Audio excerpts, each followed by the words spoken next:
सोना कहता है कि हमको आगे बढ़ने में और पूर्ण होने में अंतिम सहायता कौन करता है और कौन हमें आगे बढ़ाता है, कौन हमें पूर्ण करता है। तो ऐसा कौन सा आधार है, आज हम उसके बारे में जानते हैं कि वो अंतिम आधार क्या आधार है जिसके आधार पर में हम पूर्ण होते हैं और अंतिम होते हैं।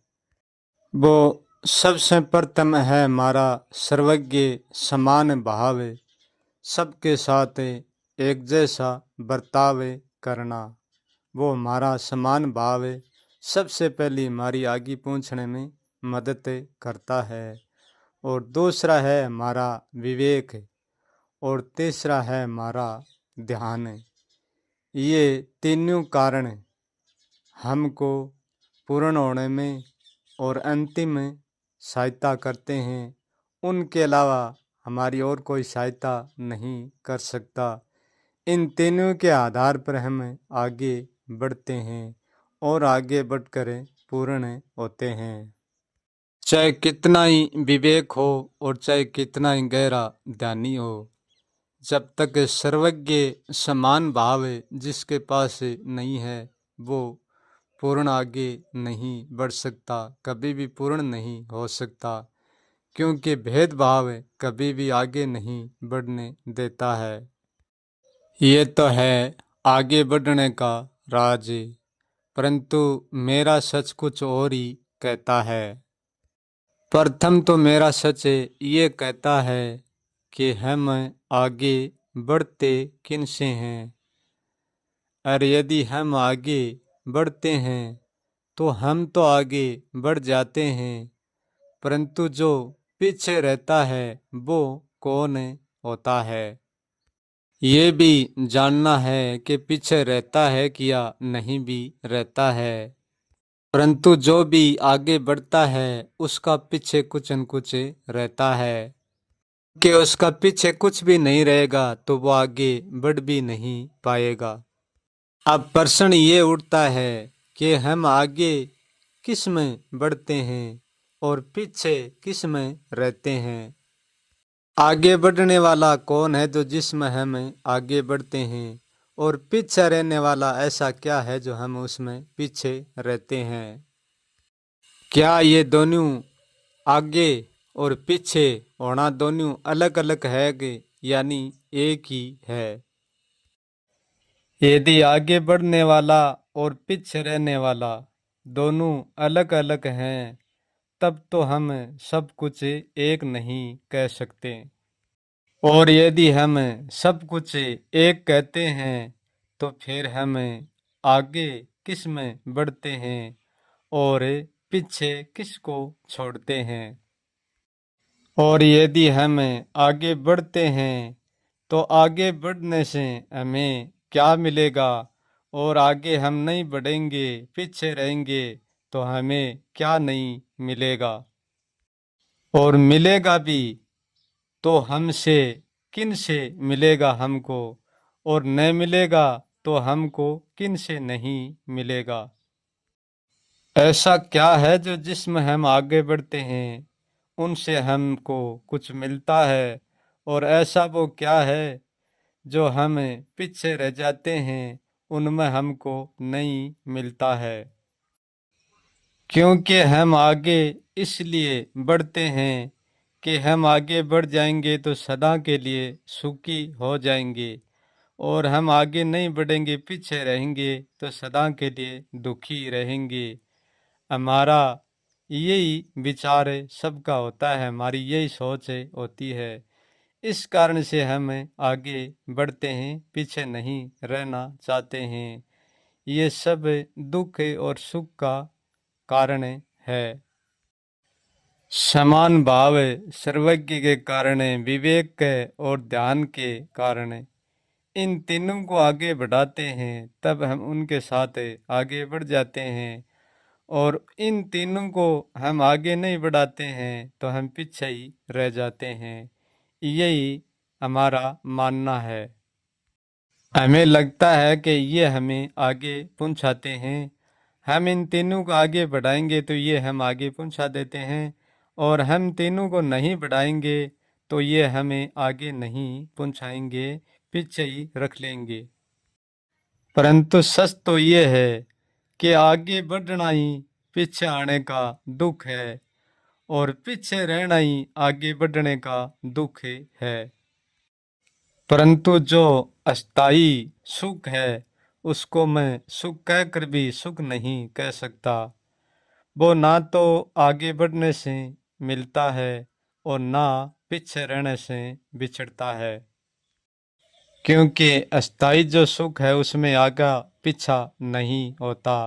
ये आगे बढ़ना पीछे होना एक सामान्य सुख और दुख की वार्ता है। और यदि हम आगे बढ़ जाएंगे तो पीछे को खां पीछे छोड़कर जाएंगे, और आगे को खां आगे पाएंगे, क्योंकि आगे को हम कहीं पर आगे नहीं पा सकते और पीछे को हम कहीं पर पीछे छोड़कर नहीं जा सकते। क्योंकि आगे जाएंगे तो जाएंगे कहाँ, क्योंकि आगा कहीं पर भी नहीं होता है और पीछा भी कहीं पर भी नहीं होता है। क्योंकि आगे और पीछे होना और न होना ये हमारी धारणाओं ने बनाया हुआ खेल है। सचमुच में ना कोई आगे और ना कोई पीछे, क्योंकि हमारी धारणा सुख और दुख के प्रतीक इतनी गहरी हो गई है जो बचा कर भी टूट नहीं सकती। इसलिए हमको आगे और पीछे का भाव उठता है। आगे कोई भी नहीं होता है जो वो हमें सुरक्षा देगा, और पीछे भी कोई नहीं होता है जो वो हमें दुख देगा। यदि आगे हमको कोई सुख देगा तो भी वो हम ही है, कोई दूसरा नहीं है, और यदि पीछे हमको कोई दुख देगा तो वो भी कोई नहीं है, हम ही है। क्योंकि आगे के सुख की, परम आनंद की, मुक्ति की खोज ही हम ही करते हैं, और पीछे के दुख का अनुभव भी हम ही करते हैं।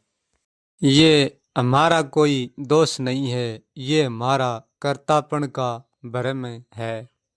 परंतु सच तो ये है कि आगे स्वयं को आनंद दे सकता है, परम सुख दे सकता है, वो पीछे क्यों नहीं दे सकता? वो पीछे भी दे सकता है। और हमारे आगे की शुरुआत पीछे से ही होती है, प्रथम से ही अंतिम में होती है। यदि कोई भी पीछे को छोड़कर आगे जाकर सुख में अस्थाई होता है तो वो हकीकत में सुख को जानता ही नहीं है और आगे को भी नहीं जानता है। क्योंकि दुख को छोड़कर कोई सुखी नहीं हो सकता और सुख को छोड़कर कोई दुखी नहीं हो सकता। हम चाहे कितनी दूर उड़ जाओ अनुभव से और चाहे कितना ही आगे उड़ जाओ, पीछा हमारे हमेशा ही पीछा ही रहेगा। पीछा हमारे हमेशा ही पीछा नहीं छोड़ेगा, पीछा पीछा ही रहेगा। परंतु सच तो ये है कि सत्य ना तो कोई आगे बढ़ता है और ना कोई पीछे रहता है, ना कभी अधूरा होता है और ना कभी कहीं पर पूरा होता है। क्योंकि हकीकत जो सत्य है वो कैसा है और कैसा नहीं है जानकर भी कोई नहीं जानता। मैं ये कैसे कह सकता हूँ कि यहाँ तो असत्य है और वहाँ आगे सत्य है?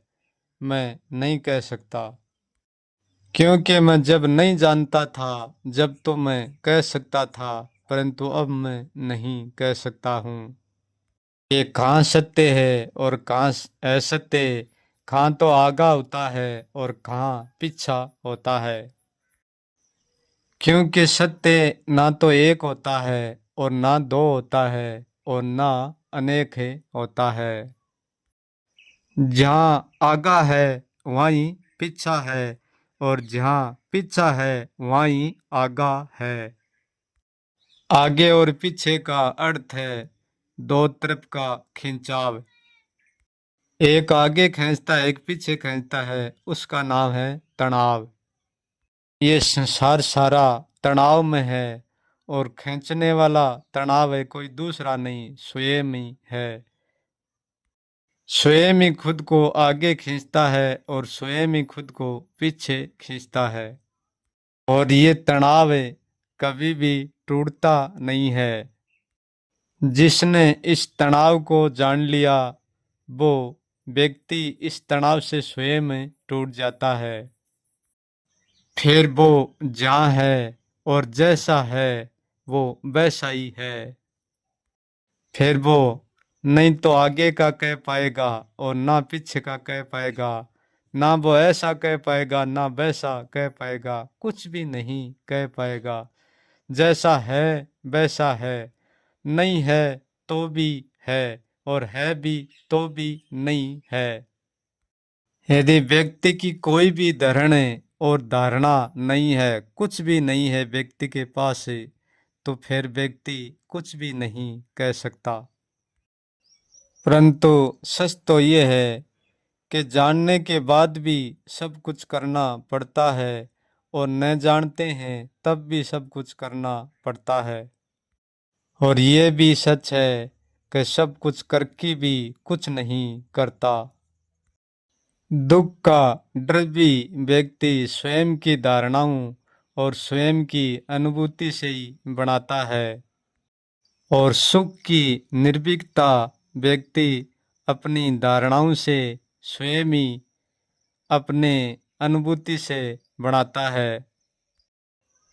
स्वयं के भ्रम में स्वयं इतना गहरा उलझ जाता है, चाहे वो भ्रम ज्ञान का हो और चाहे अज्ञान का हो। क्योंकि जितना अहंकार स्वयं को अज्ञान का है इतना ही अहंकार स्वयं को ज्ञान का भी है। ज्ञान के अहंकार की धारणा अलग मालूम पड़ती है और अज्ञान के अहंकार की धारणा अलग मालूम पड़ती है। ये दो धारा ही ज्ञान के अहंकार की और अज्ञान के अहंकार की। और इन दोनों धाराओं में व्यक्ति स्वयं ही प्रवीण है, स्वयं ही गुजरता है। क्योंकि व्यक्ति कोई ज्ञान भी नहीं है और कोई अज्ञान भी नहीं है, कोई वस्तु भी नहीं है और कोई अवस्तु भी नहीं है। व्यक्ति नाम होकर भी कोई नाम नहीं है। कोई भी किसी को सुख नहीं देता और कोई भी किसी को दुख नहीं देता, कोई भी किसी को ज्ञान नहीं देता और कोई भी किसी को अज्ञान नहीं देता। क्योंकि स्वयं ही तो अंधेरे का दीपक है और स्वयं ही प्रकाश की लोय। अंधेरे में व्यक्ति स्वयं को ही घसीटता है और प्रकाश में भी स्वयं को ही घसीटता है। कोई भूल कर भी ये मत जानना कि ज्ञान हमको गहसता नहीं है।